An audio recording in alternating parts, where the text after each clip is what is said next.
I'm Bobby Grazik, and I'm here to talk about audiobooks. Audiobooks for me are a necessity. As I mentioned in my book reviews, I am visually impaired. I'm actually additionally legally blind and unable to read small print.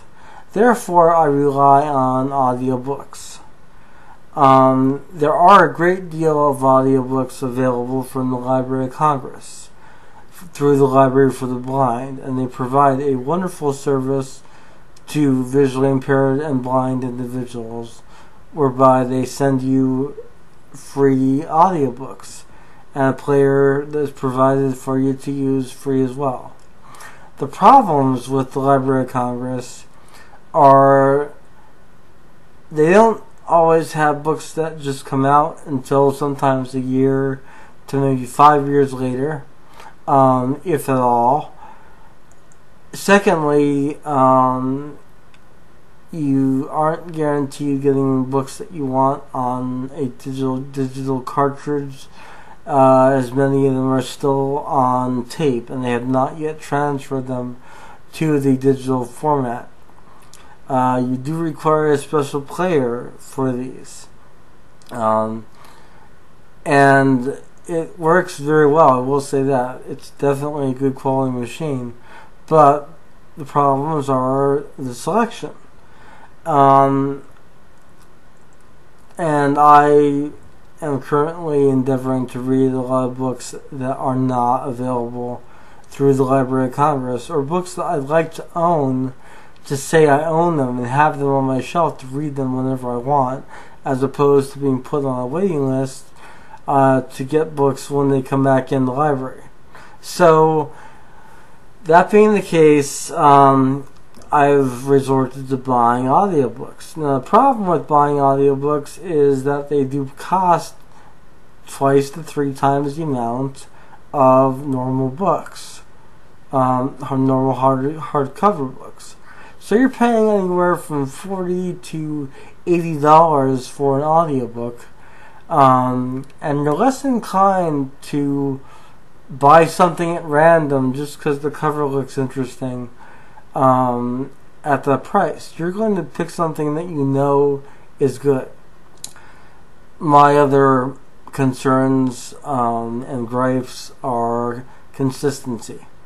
The quality control in the area of audiobooks is very poor. You don't realize that unless you're listening to books on your computer, which I do.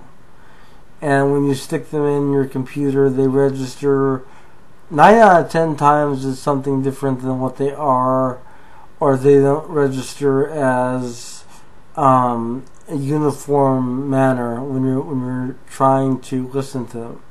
What I do, because they do cost so much, is I buy them, I put them on my computer, I go through very meticulously and individually mark them.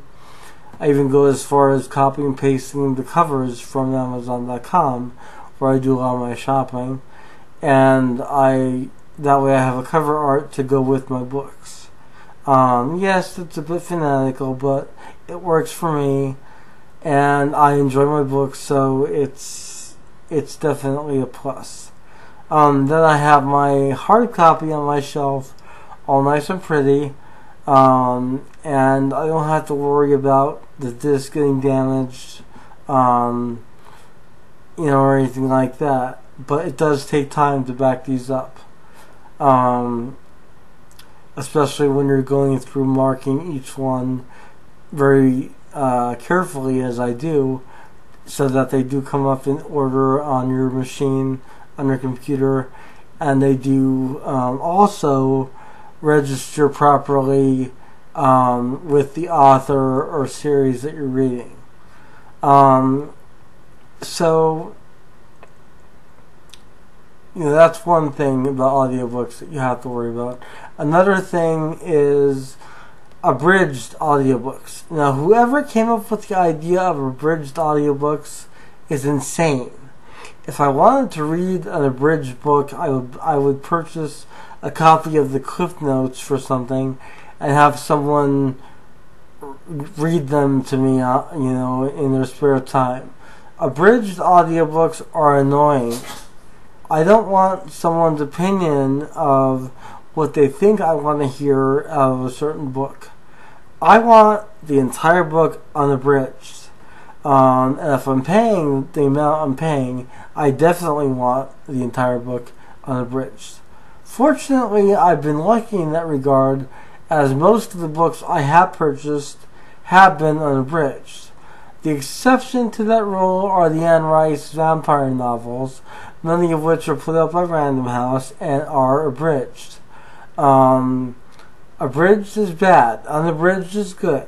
So there's some main key issues with audiobooks. I hope this video has been informative, enlightening, and if any authors or book companies would like me to do audiobook reviews, I will more than happy do so on any book that you desire, as long as you can send me a promotional copy. And I will listen to it the day I get it and not stop until I'm done. And as soon as I'm done, I will have a review posted on this channel. Thank you for watching, and happy reading.